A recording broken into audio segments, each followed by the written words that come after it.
Hi, I'm Ben Chung, and today I'm going to take you on a part of the Bell Labs Technology Showcase, or the Bell Labs Museum.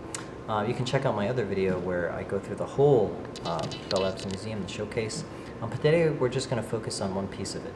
So this section here is about telecommunications and the birth of telecommunications and some of the incredible advances that Bell Labs has done in telecommunications from a cellular concept. And today we're going to then focus on lasers. So come over here.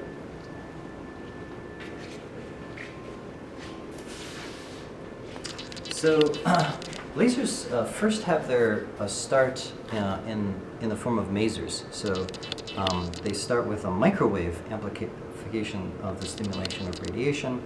And it's developed in 1953 by James Gordon and Herbert Ziegler.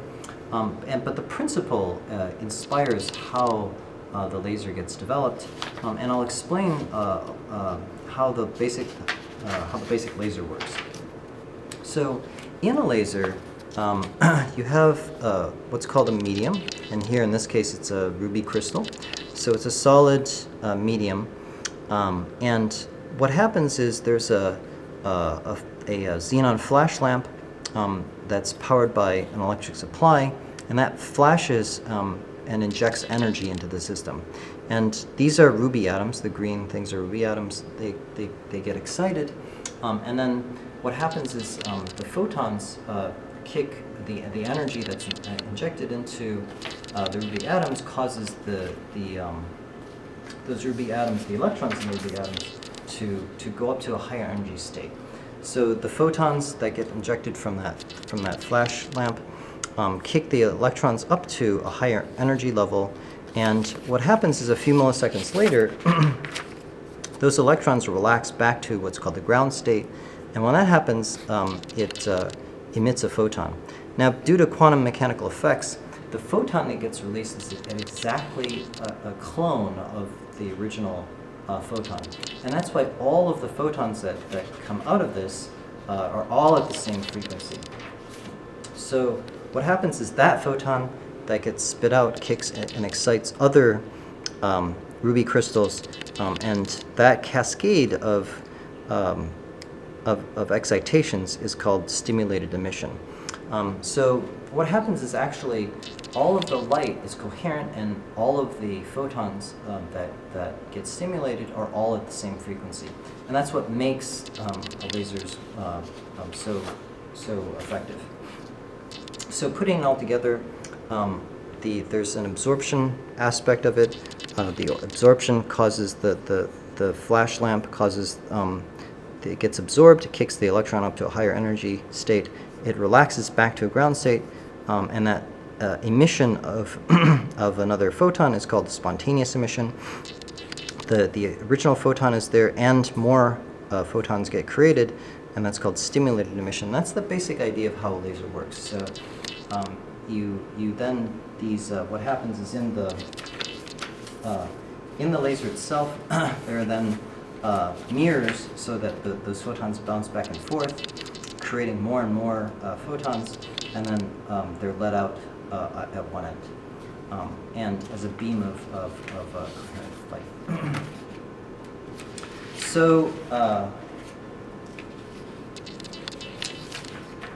this was the first. This was the actual from the notebook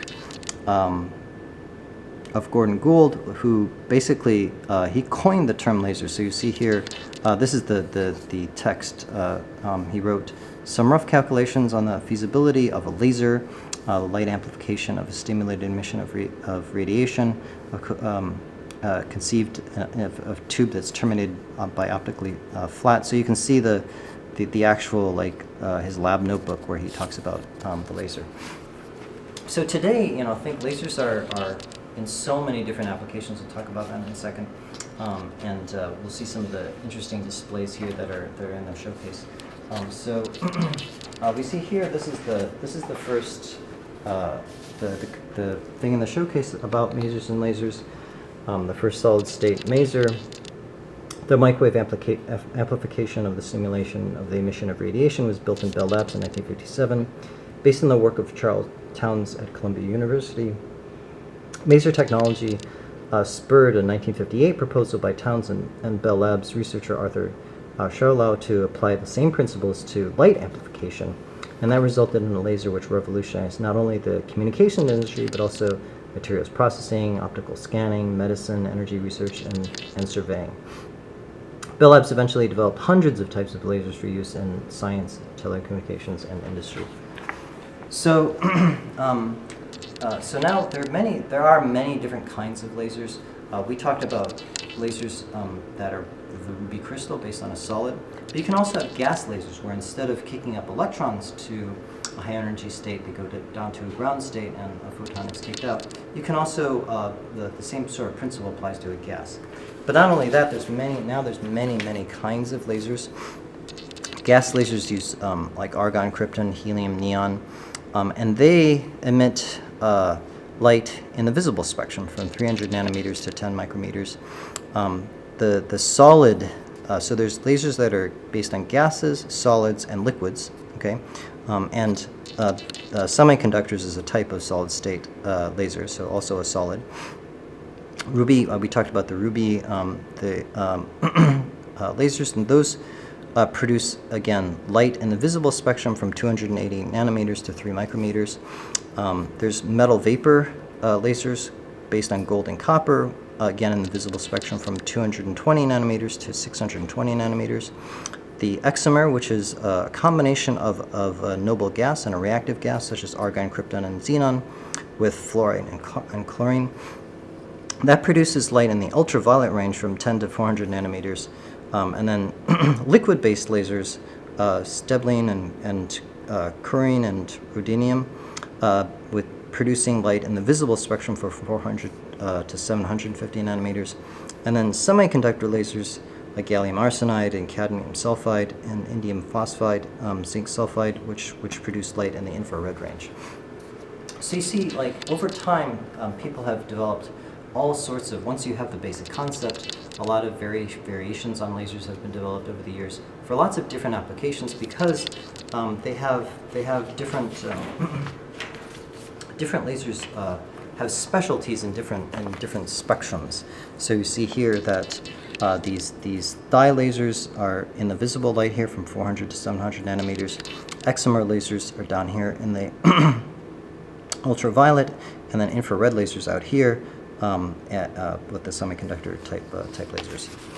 So, you know, here the Bell Labs showcase celebrates some of the big milestones in lasers, and also this is a chart of the electromagnetic spectrum. But here I really just want to show that there's a relationship between frequency and wavelength, right? So the F is 1 over lambda, where lambda is the wavelength and the frequency. So this gives you a sense of a wavelength. The very long wavelengths are like the size of football fields, down to very short wavelengths. So, for example, 5G wireless is in the millimeter wave wavelengths. Okay. Now, if you think about it today, I mean, how revolutionary lasers have been, the creation and development and subsequent adaptation of lasers. It's used in so many industries, and you know, and we depend on them for all sorts of things. And there's, we'll see in a second here that lasers are really forming the backbone of a lot of what we have in society. So here's some applications of lasers. So these are the basic things you can do with a laser. So you can clean, you can weld, you can cut, additive manufacturing, ablation, drilling, and engraving. So these are some basic things you can do with lasers, and they find their way in dentistry and medicine, 3D printing and electronics, aeronautics, jewelry, sensors, automobiles, meteorology. So they're used for all sorts of things, and so that's why I think it has a sort of a prominent display here in the Bell Lab showcase, because you know it's such a pervasive and groundbreaking technology. Okay, so next we're going to talk about heterostructure lasers.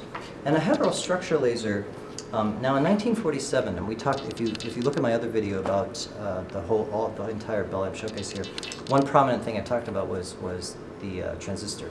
Now in 1947, when the transistor was invented by Jacqueline Bardeen and Walter Brattain, it kicks off a whole industry, as you can imagine. Like today, the transistor is an integral part of electronics, and it also kicks off a strong interest in just the understanding of semiconductors.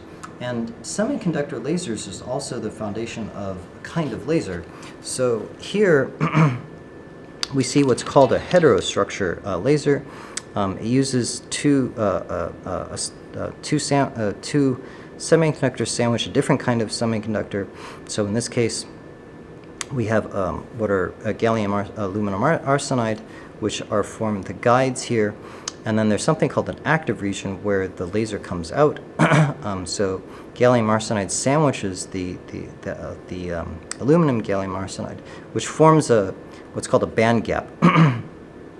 And when a current is applied to what's called the cladding, this non-reactive, the gray is this non-reactive region that has a metal contact. When you have enough electrical current, there's this threshold current level. When that happens, the lasing happens. What's called lasing happens in this active region, and then what I showed you before, the laser effect happens. So we see here the heterostructure laser. During the 1970s, Bell Labs continues a series of advances in laser technology, including smaller size, lower voltage, and higher efficiency.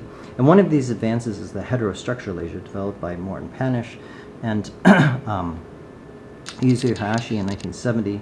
And again, it's a semiconductor-based laser. It's smaller than a grain of salt and powered by an ordinary dry cell batteries. It operates continuously at room temperature and emits a beam of near visible infrared light, and it becomes the prime choice for the optical source in lightweight communication systems. So we see here, this is a basic helium neon laser. It's an early helium neon laser. This was the first gas laser and the first continuous wave laser, and it operated on a number of different wavelengths in the near infrared regions. Now, everything you see in the showcase, except for the very first telephone here, is an original. So this is one of the very first original lasers here. And I think this is amazing. This is the heterostructure laser. It's a heterostructure laser about the size of a grain of salt. So you have to look in that little lens there, and you'll see right in the center of that lens, you can see a teeny little like dot almost, and that's the laser. So that's how amazing and how small these lasers can be. Okay, so next, what the semiconductor revolution and the invention of the transistor sparks off a whole industry, but also it causes a revolution in lasers as we come to understand more about N and P type semiconductors. The next thing the next leap in understanding and development is what's called a photonic integrated circuit. So people think that basically the photonic integrated circuit, which generates and transports and processes light instead of electrons, people think that this is the next real revolution in circuitry. So, and at the heart of that is also a laser. And there's modulators and couplers and optical wavelengths, and things move at the speed of light. And actually, some of the principles here are also in the basis of now some of the more modern computing principles and quantum computing. And quantum computing uses, a photonic integrated circuit as well, and that's one of the several things that are being explored as a possible quantum computer. So we see here now the photonic integrated circuits seamlessly integrate multiple optical components into a single package, analogous to the electronic integrated circuit. which has miniaturized and revolutionized the world of electronics. Photonic integrated circuits can lead to major reductions in power consumption and costs for optical networking equipment, sensing, and computational systems. The Photonic Integrated Research capabilities and Bell Labs' expertise in optical chip technology, circuit packaging, and high-speed radio frequency communications. And this technology also incorporates advanced laser and detector designs developed at Bell Labs. So we see here some of the photonic transmitters and hybrid integrated photonic receivers that have been developed. So the last thing we'll talk about here is what are called quantum well lasers. So again, now we're still riding on the more and more development and understanding of semiconductor-based lasers, and that leads to the next thing, which is a quantum well laser. Now, if you recall from the previous picture, this looks kind of similar to the previous picture. Gallium arsenide, indium gallium arsenide as the lasing, the lasing region. And you can alternate layers, and these are really thin, small, teeny layers here. But that together, collectively, that's the optically active region. And the quantum wells are these layers between the waveguides. And again, it has the same sort of principle that there's a current, there's a cladding bulk material here that's non-reactive. And current is injected here, which is like that flash bulb that we saw in my previous slides. And again, there's a certain current threshold that causes it to laze. So the next evolution of lasers is not only do they get smaller, but we have quantum well lasers, and they find more and more advanced materials for quantum well lasers. So the next one uses indium gallium arsenide and phosphorus, and that really now this kind of quantum well laser is the basic is the one that's used in fiber optic communications, which forms the backbone of the internet. So so this last stage here with quantum well lasers is it's really the foundation of modern optical computing. And we see so we see like the laser has made its way from sort of a curiosity and then to try to figure out how it's being used to finding its use and application to hundreds of different applications in many different industries, and of course everybody uses the internet. So so we see here now the quantum well laser. Quantum well lasers are the workhorse of the laser industry is the quantum well laser. Quantum wells are atomically thin layers created inside layers that confine the electrons within them to 2 dimensions, and thereby concentrate the energy of the resulting light. And semiconductor lasers are at the heart of fiber optic communications. Lasers convert electrical signals into light, improving the cost effectiveness and clarity of voice, data, and video transmissions. So we see here some examples of quantum well lasers. Here's a vial there on the left that contains hundreds of quantum well laser circuits. You can see just how teeny they are. That's really amazing. The next is a section of a wafer from which a quantum well lasers are cut. And that third thing over there is a mounted indium phosphide semiconductor laser. And the one on the far right is a packaged mode locked indium phosphide laser. So